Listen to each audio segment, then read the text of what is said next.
Bagi para pemudik dan wisatawan yang melalui Bandara Ngurah Rai Denpasar, 4 duta cantik siap menyambut Anda di terminal kedatangan. Duta cantik yang dibekali wawasan tempat wisata kece di Pulau Dewata ini siap memberi referensi untuk liburan Anda. Selamat datang di Pulau Dewata, Pulau Sejitapura dengan segudang pesona.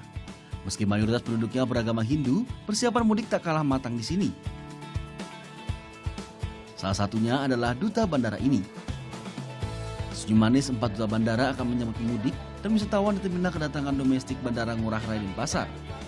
Tak hanya bermodal senyum menawan, duta bandara ini juga dibekali wawasan seputar tempat wisata menarik di Pulau Dewata. Mereka siap memberi referensi bagi pemudik dan wisatawan yang ingin menghabiskan libur lebaran di Bali. Ya, kalau dari duta bandara sendiri sih persiapannya lebih ke fisik juga ya, dan juga wawasan, karena rata-rata yang bertanya tidak hanya seputaran tentang bandara, namun juga mereka lebih ke destinasi pariwisata di Bali. Jadi menambah wawasan lagi dan juga lebih optimal dalam bekerja sama dengan tim. Selain berwawasan luas, duta bandara ini juga harus mampu berkomunikasi dengan baik untuk melayani kebutuhan informasi penumpang. Mereka akan kami manfaatkan dalam pelayanan, khususnya informasi-informasi yang dibutuhkan oleh penumpang tentang daerah pariwisata yang ada di sekitar Bali, Provinsi Bali. Keberadaan duta cantik ini pun disambut positif wisatawan atau warga yang sedang beraktivitas di Bandara Ngurah Rai.